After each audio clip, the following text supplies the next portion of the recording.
नमस्कार, आप सभी का बहुत स्वागत है साधना न्यूज में और मैं हूं आपके साथ मनीष कुमार। मुख्यमंत्री डॉक्टर मोहन यादव जबलपुर पहुंचे और भारतीय जनता पार्टी के पंडित दीनदयाल उपाध्याय प्रशिक्षण महाअभियान 2026 के तहत 4 संभागों की संभाग स्तरीय विषय वक्ता कार्यशाला को संबोधित किया। इसके बाद मुख्यमंत्री डॉक्टर मोहन यादव ने जबलपुर के गीता भवन में फिट इंडिया वुमेन्स वीक 2026 के तहत आयोजित कार्यक्रम में दृष्टिबाधित बालिकाओं से मुलाकात की। उन्होंने सर्वाइकल कैंसर के खिलाफ में राष्ट्रीय HPV टीकाकरण अभियान में भाग ले रही बालिकाओं को उनके टीकाकरण सर्टिफिकेट सौंपे और उनका उत्साहवर्धन किया। देखिए हमारी खास रिपोर्ट।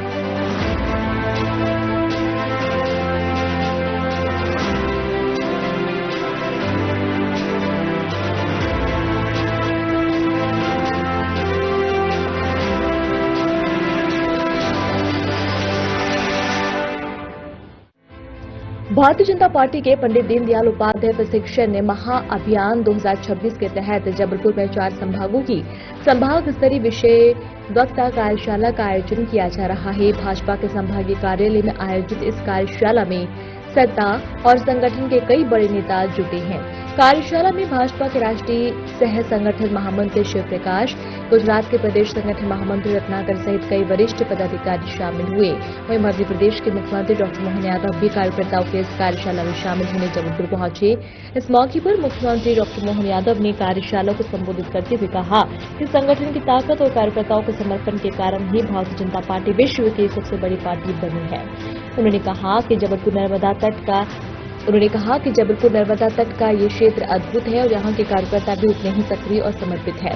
मुख्यमंत्री ने कहा कि संगठन को मजबूत बनाने और कार्यकर्ताओं को सक्रिय करने के लिए प्रशिक्षण वर्ग आवश्यक है। उन्होंने कहा कि सरकार और संगठन दोनों मिलकर जनहित के कार्यों को आगे बढ़ाने के लगातार प्रयास कर रहे हैं।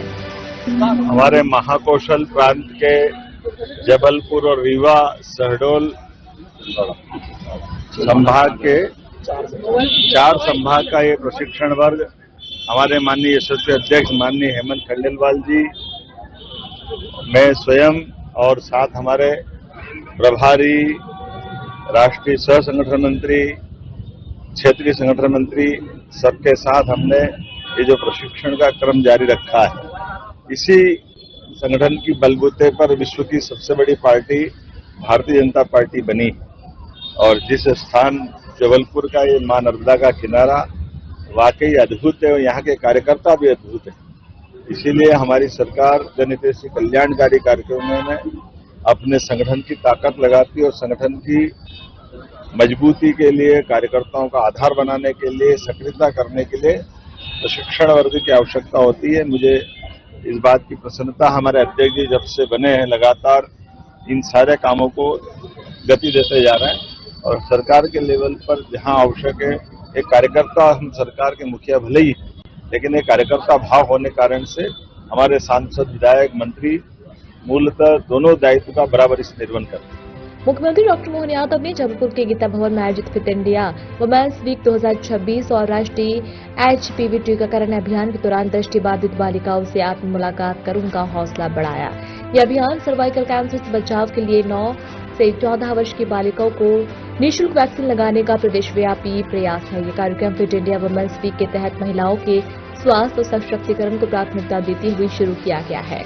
मुख्यमंत्री डॉक्टर मोहन यादव ने राष्ट्रीय HPV टीकाकरण अभियान फिट इंडिया वुमेन्स वीक 2026 में उत्कृष्ट कार्य करने वाली महिलाओं को सम्मानित किया। इस दौरान मुख्यमंत्री डॉक्टर मोहन यादव ने जबलपुर के चौराहों पर सोलर ट्रैफिक सिग्नल की स्थापना के कार्यों का रिमोट से लोकार्पण किया। मुख्यमंत्री ने कहा कि प्रधानमंत्री नरेंद्र मोदी के कुशल नेतृत्व में माता और बहनों के स्वास्थ्य की चिंता करना राज्य सरकार की सर्वोच्च प्राथमिकता है। सर्वाइकल कैंसर बेटियों की जिंदगी में सबसे कठिन समय होता है।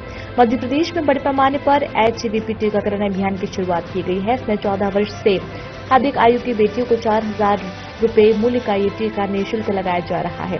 वैक्सीन का टीका गर्भाशय और ग्रीवा कैंसर के प्रति भविष्य में बच्चियों को जीवन भर की सुरक्षा की गारंटी देगा और उन्हें गंभीर रोग से बचाएगा। मुख्यमंत्री डॉक्टर मोहन यादव ने आह्वान किया कि बहनें बेटियां सर्वाइकल कैंसर से बचाव के लिए टीकाकरण का लाभ लेकर टीका अवश्य लगवा ले।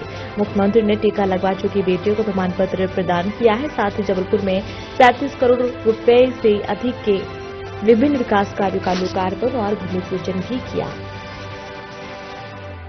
देश का नेतृत्व आज माननीय मोदी जी के हाथ में है और मोदी जी हर वर्ग की कल्याण के लिए लगातार योजनाएं बना रहे हैं। ये योजना भी जो आई है जब उन्होंने ये तय किया कि देश में 33% आरक्षण हम महिलाओं को देंगे, राजनीति में भी और विधानसभा और लोकसभा में भी, और देश को आगे बढ़ाने में जिस तरीके से बहनों का सहयोग मिल रहा है, ये बहनें सही तरीके से तभी काम कर पाएंगी जबकि उनका स्वास्थ्य ठीक रहेगा। और स्वास्थ्य के मामले में अनेकों योजनाओं के साथ साथ में एक तो सबसे भीषण लड़ाई लड़ना पड़ती है किसी को, वो कैंसर के साथ में लड़ना पड़ती है। जब किसी घर में किसी के घर कैंसर प्रवेश कर जाता है तब तन मनोधन तीनों से वो टूटते हैं। उससे बचाने के लिए ये हमारी छोटी छोटी बच्चियों को कैंसर का एक टीका लगाने का जो व्यवस्था बनी है, इस अवसर पर मैं माननीय मुख्यमंत्री जी का ध्यान एक और विषय की तरफ लाना चाहता था। माननीय मुख्यमंत्री जी, कैंसर की जो बीमारी होती है, 3 कैंसर सबसे ज्यादा कॉमन हुआ करते हैं। एक मुख का कैंसर, दूसरा स्तन का कैंसर और तीसरा ये सर्विस का कैंसर, जिसको एड्रेस किया जा रहा है। मैं संक्षिप्त में ही और एक तरह से समय की अत्यधिक कठिनाई के बावजूद भी मुझे मालूम पड़ा कि यहाँ ये कई प्रकार का भूमि पूजन भी और खास करके ये जो सर्वाइकल कैंसर की जो बड़ी कठिन चुनौती, इस कठिन चुनौती में बेटियों के लिए जीवन में आगे कष्टकारी समय रहता है। ऐसे में 14 वसंत जिनने देखे और 15वें वसंत के पहले अगर ये टीकाकरण हो जाता है तो भविष्य पूरा सुरक्षित हो जाता है। मैं आप सबको बधाई देता हूं, आपका अभिनंदन करता हूं। जोरदार अभिनंदन माननीय मोदी जी के माध्यम से इस पूरी योजना का, जिसके कारण से 4000 रुपये का टीका पड़ता है आमतौर पर डॉक्टर के यहाँ जाओ तो, और ये 4000 रुपये का टीका बगैर शुल्क के आपको इसी अभियान के माध्यम से लाभार्थियों को लगा रहे हैं। ये गार्डासिल वैक्सीन का जो टीका है, सच में ये भविष्य के लिए एक डोज जीवन भर की सुरक्षा का गारंटी देता है। ऐसे अवसर पर मैं अपनी ओर से गर्भाशय ग्रीवा के कैंसर की भविष्य की संभावनाओं पर विराम लगाने के लिए बड़ा अभियान है। और इसी के साथ साथ यहाँ पर हम अपन अगर निर्माण कार्य की बात देखें तो जिस प्रकार के काम हमारी सरकार कर रही है, अब आप बताइए, लगातार सरकार के जनहितैषी कल्याणकारी कामों के बलबूते पर लाडली बहनों से लेकर लाडली लक्ष्मी योजना तक, पहले बेटियों के लिए जन्म के समय से पता नहीं कितने प्रकार के संकट झेलना पड़ते थे। अब तो हमारी बेटियां लाडली लक्ष्मी के रूप में होती है। उनके पैदा होते ही आज के दौर में ये लैंगिक असमानता का भी बड़ा एक संघर्ष इसी भाव से हुआ है। और हमारी तो देश की प्रकृति भी हमेशा मातृ सत्ता प्रधान है। हमने माता बहनों को सदैव प्राथमिकता दी, इसलिए हमारे इस देश का नाम भी माता से जोड़ते हैं। दुनिया में तब तक देवताओं का भी मन नहीं भरा था, इसलिए सीताराम, राधे कृष्ण, गौरी गणेश, भगवान को भी माता का नाम आगे लगाने में उनके जीवन के लिए भी और सबको संदेश देने के लिए ये हमारी संस्कृति की विशेषता है।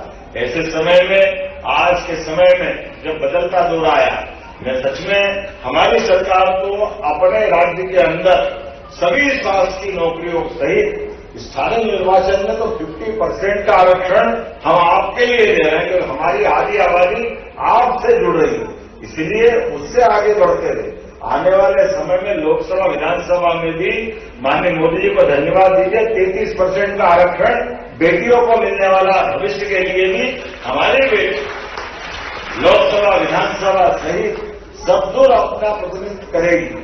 अब तो कौन सी ऐसी जगह जहां बेटियों ने अपनी जगह नहीं बनाई, सेना के बड़े से बड़े ओहदे वाले पदों से लगाकर सब क्षेत्रों में हमारी बेटियां नाम कमा रही है। 8 तारीख को अर्थात बीते कल महिला दिवस था, अंतर्राष्ट्रीय दिवस।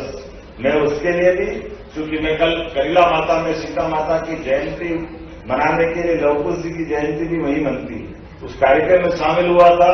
और लाडली बहनों के लिए भी हमारी सरकार ने 1000 से यात्रा प्रारंभ की, फिर 1000 से 1250, 1250 से 1500 और उससे आगे बढ़कर रोजगार परक इंडस्ट्रियों में काम करने के लिए जहां जहां माता बहनों को मौका मिलेगा, प्रति बहन 5,000 का महीना इंडस्ट्री के लिए भी हमारी सरकार देने वाली है।